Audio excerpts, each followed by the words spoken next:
এমন মিষ্টি হাসি কে না পছন্দ করে। আর এই মিষ্টি হাসির পেছনে লুকিয়ে আছে সাদা ধবধবে মুক্তোর মতো দাঁতগুলো। অনেক সময় এই সুন্দর দাঁতগুলোতেই পান, বিড়ি, সিগারেট, গুটখা খাওয়ার কারণে কালচে দাগ চলে আসে, হলুদ একটা লেয়ার পড়ে যায়। মিষ্টি জিনিস, চকলেট জিনিস খেয়ে দাঁতে পোকা ধরে যায়।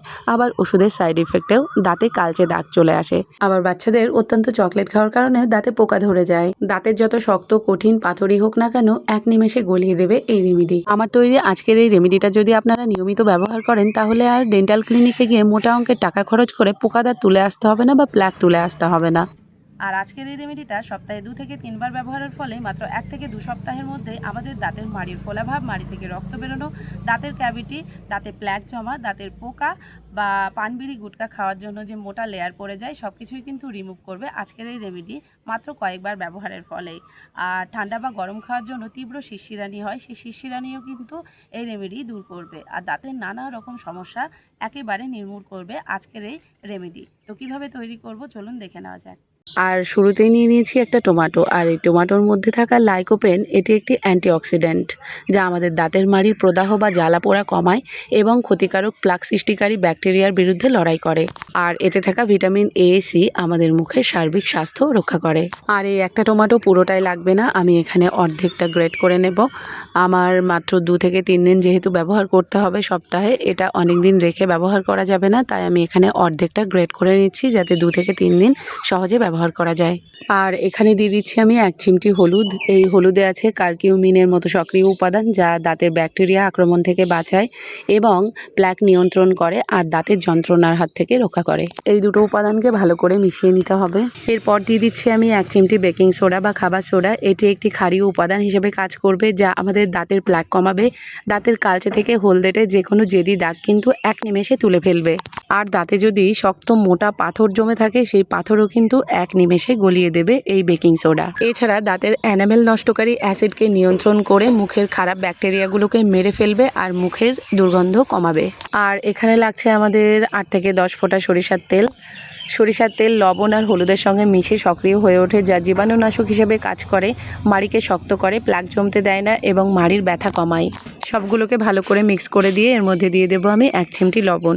লবণ দাঁতে ম্যাজিকের মতো কাজ করে, দাঁতের গোড়াকে মজবুত করে, মাড়ির ফোলাভাব কমায়, মাড়ি থেকে রক্তক্ষরণ বন্ধ করে। আর এই লবণ আমাদের মুখের মধ্যে পিএইচ বা অম্লতার ভারসাম্য রক্ষা করে আর মুখের মধ্যে একটা ক্ষারীয় পরিবেশ তৈরি করে তোলে যাতে ব্যাকটেরিয়ার বৃদ্ধিতে বাধাপ্রাপ্ত হয়। আর এই প্রত্যেকটা উপকরণ এবার একসাথে ভালো করে মিক্স করে ফেটিয়ে এটাকে একদম মসৃণ করে নিতে হবে। এরপর দিয়ে দিতে হবে সামান্য একটু পেস্ট।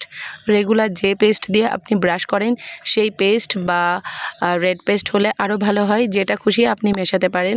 মেশাতে হবে খুব সামান্য পরিমাণে। শুধুমাত্র একটা পেস্ট দিয়ে দাঁতের এত রকম সমস্যা দূরে রাখা সম্ভব নয়, তাই এই নুস্কার সঙ্গে আপনার রেগুলার ব্যবহৃত পেস্ট মিশিয়ে ব্যবহার করুন।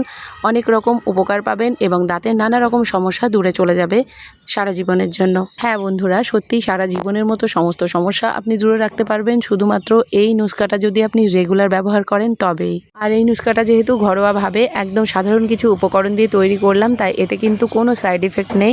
চাইলে বাচ্চা থেকে বড় সবাই নিশ্চিন্তে ব্যবহার করা যেতে পারে। এতে কোনো ক্ষতি হবে না আমাদের দাঁতে, উপরন্তু দাঁতে অনেক উপকারী হবে। 1 কাপ জল, 4টে লবঙ্গ আর 1 চিমটি লবণ ভালো করে ফুটিয়ে একটা জলীয় তৈরি করে রাখবো এই নুস্কা ব্যবহারের পর এই জলীয়টা দিয়ে কুলুকুচ করার জন্য। লবঙ্গ আমাদের মুখের স্বাস্থ্য বা গাম হেলথের জন্য অত্যন্ত উপকারী। লবঙ্গে থাকা ইঞ্জেল একটি প্রাকৃতিক যৌগ যা আমাদের দাঁতের মাড়ির ব্যথানাশক, ব্যাকটেরিয়া রোধক, প্রদাহ নাশক, মাড়ির রক্তক্ষরণ বন্ধ করে এবং মুখের দুর্গন্ধ কমায়। এই দেখুন বন্ধুরা, আমি 2টো ব্রাশ নিয়ে এসেছি, একটা আমার বাচ্চার ব্রাশ আর একটা আমার ব্রাশ। আমার বাচ্চার বয়স 3 বছর প্লাস, ওকেও কিন্তু এটা দিয়ে ব্রাশ করাবো সপ্তাহে 2 দিন। আর আমি বা আমার পরিবারের সবাই কিন্তু এটাই ব্যবহার করব সপ্তাহে 2 দিন। আর একটা কথা মনে রাখতে হবে, এই নুস্কাটা তৈরি করে সপ্তাহে 2 দিনই ব্যবহার করতে হবে, পরপর 2 দিন। আর এটাকে কিন্তু অনেক দিন পর্যন্ত রেখে ব্যবহার করা যাবে না, ছত্রাক তৈরি হয়ে যাবে, সেক্ষেত্রে কিন্তু দাঁতের ওপর একটা বাজে এফেক্ট পড়তে পারে। এই নুস্কাটা দিয়ে ব্রাশ করতে হবে আপ অ্যান্ড ডাউন মোশনে, কোনো সময় সাইডে টানা যাবে না ব্রাশ, আপ অ্যান্ড ডাউন মোশনে, মানে আমাদের ব্রাশের ব্রেসেলসগুলো সবসময় আপ অ্যান্ড ডাউন মোশনে এরকম করে ব্রাশ করতে হবে।